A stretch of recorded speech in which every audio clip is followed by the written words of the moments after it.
welcome back to my channel. If you are new here and like the video, be sure to hit the like and subscribe button for more content. Thank you for watching.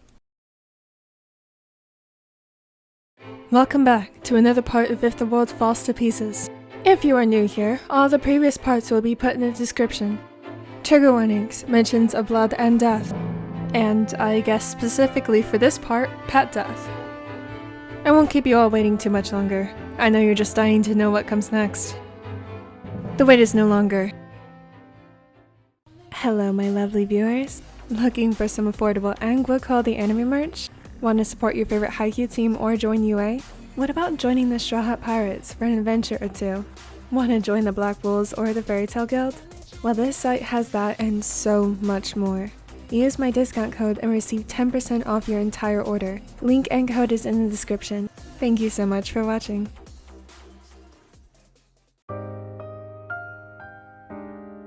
The night was still young, yet the two boys had decided to retire early. After Atsumu had accidentally fallen asleep on the bed, he made sure to stay clear of his room and slept on the couch. It had been a few days since then. Yet the peace and quiet was soon interrupted from a simple flicker of a light. The power had gone out, the pitch-black night inviting itself into the room. Atsumu screamed, hiding his face into the covers. He panicked, hearing footsteps thundering his way, was getting closer and closer until hands grabbed at him, trying to rip off the blanket. No! Atsumu! He sucked in a breath, latching onto the raven, realizing that it was him, and he was safe, in a way. Realizing he was close to being killed, he had hoped he would be spared from his fear of the dark, yet his hope was diminished. It only clicked then as Sakusa had used his actual name, and stood Amiya. Hey, calm down. His brother had always been with him whenever there was a power outage from storms or just malfunction. He even remembered when Osama had shut down the store for a day and rushed over to comfort his brother. After his passing, he had no one. It was a different type of fear and a different battle alone in the dark. But here he was. His killer rushed to his aid in the middle of the night to comfort him. Sakusa went to stand up, but the blonde clung to him so tightly he was sure he left crescent imprints on the skin from his nails. Please, don't go. His voice trembled and his eyes glistened. It only clicked at that moment Sakusa realized that the latter was panicking. He thought it was the initial fright of spooking him, but this is more than that. He was scared. He lifted the smaller up. Atsumu immediately responded by wrapping his arms and legs around the raven's torso and burying his face into the crook of Sakusa's neck. He reached in his pocket and grabbed his phone and put the flashlight on, although he wasn't sure how much longer it would last since his phone was close to dead. Here, look, there's light. Sakusa's voice was normally deep and had an edge to it, one that you would expect to find in an assassin, but now it was gentle and soothing. Atsumu could drown in his words. He sniffled, looking towards the light, surprised to find Sakusa's face etched with concern. The taller sat down in bed with Atsumu still in his lap.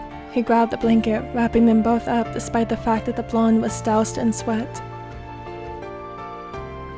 Is this okay? He nodded profusely, his grip almost tightening if that were even possible. Atsumu sobbed into Sakusa's bare chest. He knew if he did wear a shirt to bed that night, it would have been drenched in the boy's tears. He racked his brain, trying to figure out a way to calm him down, when the idea came to him. I never told you my dog's name, did I? He shook his head, his hair tickling the raven's chin. You mean the dead one? Ouch. Why does it have to be the dead one with you? It was his odd sense of humor. His retort made the smaller giggle. This was good. He was surprised to feel a rush of relief hearing the sweet melody of his laughter. When I was little, there was a stray dog that would always come to my house.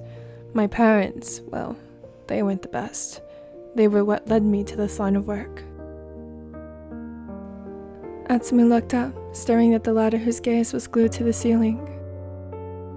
My father hated dogs. I knew that, but I would sneak him in my room every now and then. Atsumu thought how Sakusa would look, small and vulnerable as a kid with a puppy in hand, scurrying to his bedroom, innocent even, free of blood from his hands. I did that for a few years, and honestly I'm not sure how it lasted that long, but one day I got caught.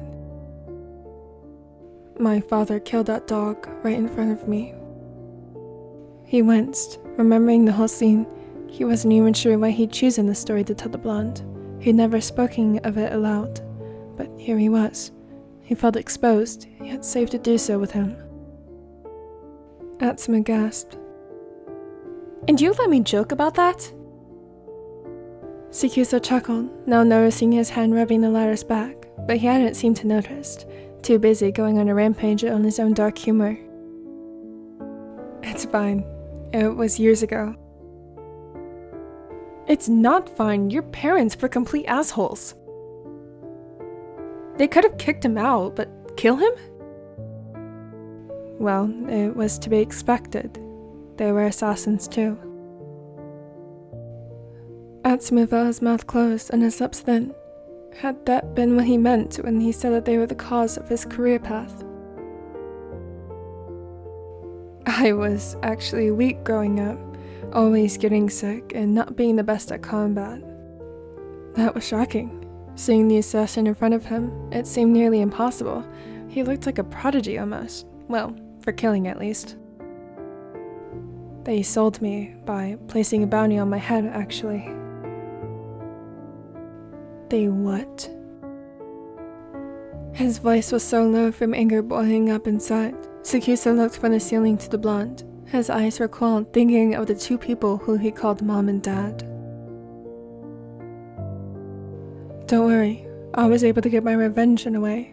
I never set out for revenge, but it just turned out that way. I killed the person out for me before I could be killed. You know, kill or be killed. The boss at HQ was impressed and took me under his wing." He was silent after that, almost deathly quiet. "You never told me his name." He mournfully smiled. "I never gave him a name. In a way I knew what would happen, so I thought if I gave him a name, then I would become attached. Maybe that was where he went wrong. He called Atsumu by his name and was proven incapable of dealing the final blow. His greatest weakness, becoming too attached. Well, I don't see it that way. A name means more than you think. It's proof that someone existed. Plus, you can't grow without loss. He knew that from experience. He never knew his mother and barely remembered his father, so it was always just him and Osamu. That's all he ever needed. While it was the most excruciating pain he had ever gone through, Osamu's death was what made him grow as a human being. He was sure he would never even talk to Sakusa if he didn't become the person he is today. I guess you're right. Oh, I know I'm right. He emphasized his words in a teasing manner. Even when he is afraid, being naturally sassy and stubborn never ceases for him. Well, don't get used to it. Come on. Can't I have this before you kill me? He groaned into the raven's chest. He, in turn, winced. It felt weird hearing that after deciding to destroy the bounty. Hey, Mia. Damn, already demoted. Excuse me? You called me by my name, and now it's back to Mia? He sighed, not being able to deal with him so late in the night. Whatever, never mind. What? No, tell me. He sat up, shuffling away from the blonde in annoyance. No. Yes. No. Yes. Mia? Assassin dude? He turned back over, peeking over his shoulder. Really? The latter threw his arms in the air in defeat. Well, it's not like I know your name. Just go to sleep. I don't think the power will be turning on anytime soon. Atsumu sacrificed a lot. Sakusa knew that for a fact. One of the things he researched on him was whenever his brother fell ill and he was hospitalized, Atsumu quit volleyball and MSBY, so he could be closer to him. That's how he got the job at the bookstore. Well, now it was time for someone else to sacrifice something. This boy has sacrificed plenty. He turned back around, his back to the blonde, when the flashlight on his phone simultaneously died. Atsumu gasped, immediately clawing back into Sakusa's skin, his body pressed into his back. I'm sorry. I know. He didn't have to say anything more. By now he knew the fear he never admitted. The raven turned back around, wrapping his arms around the smaller, with his chin resting on the top of his head. You're safe. Nothing will hurt you as long as I'm here. Even though you're gonna kill me? He laughed hoarsely, his voice still on the edge with the dark of the night invading the room. Kill him. It was such a funny thought at that point, now that he wasn't going to. Whether Atsumu believed him or not, he truly would be safe as long as he was there. He made that vow, burning the files. Atsumu's life would be lost over his own dead body. He was going to protect him until the end. He looked down, seeing that the blonde was fast asleep in his embrace. He smiled softly, nuzzling into his warmth. Well, it's not like I know your name. All of a sudden, his throat tightened. His brain was screaming at him not to do it. This was breaking every rule he vowed to never break and haven't for nearly a decade. But his heart. He leaned down, his lips nearly brushing the blonde's ear. Kiyoomi. Atsumu's face was hidden far into the taller's chest, now a burning bright red. He woke up to a ticklish feeling on his ear, but never expected. His heart began thumping wildly against his chest. He'd only hoped Sakusa couldn't hear it. It sent blood rushing to his face. He looked foolish, getting excited and feeling happy for something as insignificant as a name. He stayed still, not wanting to give away his alertness. He knew that Sakusa would recoil, and they would only go backwards. He wanted to continue the progress they made. He thought of the small moments of Sakusa smiling or laughing, or him in the kitchen, still shirtless while making some coffee for both of them, or his soft touch. He wanted more of it. He'd gone too far. Now, frighteningly enough, he wanted to live. Damn it. He wished that the raven had never taken him home and killed him that same night. Although he had a sneaking suspicion that Sakusa never actually planned on killing him. Originally, yes, but it turned into something different. After all, he never heard of an assassin taking their target home, unless for torture. But wouldn't they prefer to go to an abandoned warehouse or something?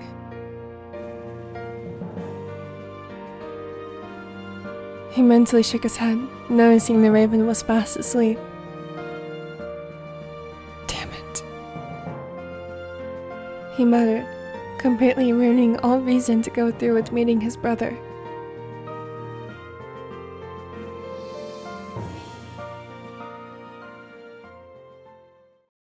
Dozens of empty energy cans littered the boy's desk. After running out, he resorted to the stale coffee in his cupboards, not wanting to fall into slumber just yet. His golden eyes skimmed across the screen, finally managing to hack into some security footage, fully set on fulfilling his lover's dying wish. Soon he leaned back, taking a sip of his coffee, now only observing. Any news on the target? There was a mask covering his face, yet he recognized that voice. He just didn't know from where.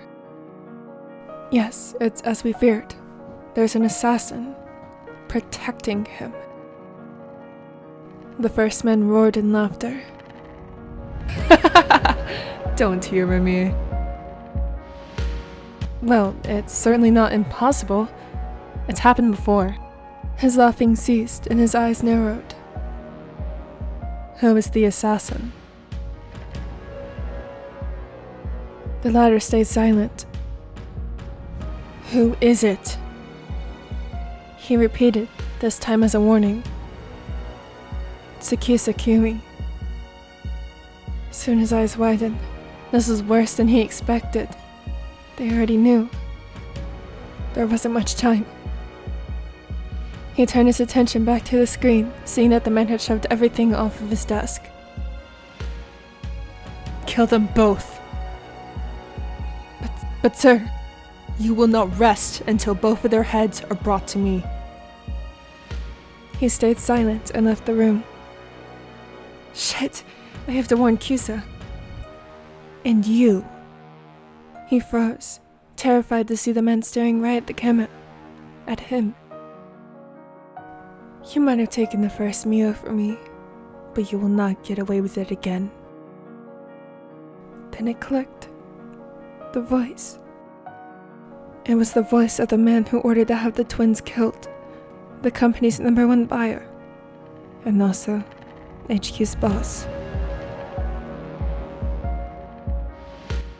Sorry, I hate to leave you on this cliffhanger, but shit will go down next part. I'll see you all tomorrow, and don't forget to put in the comments what you think will happen. Thank you so much for watching, as always. If you'd like to be kept up to date, check out any of my social medias. I hope that you all have a wonderful day or evening.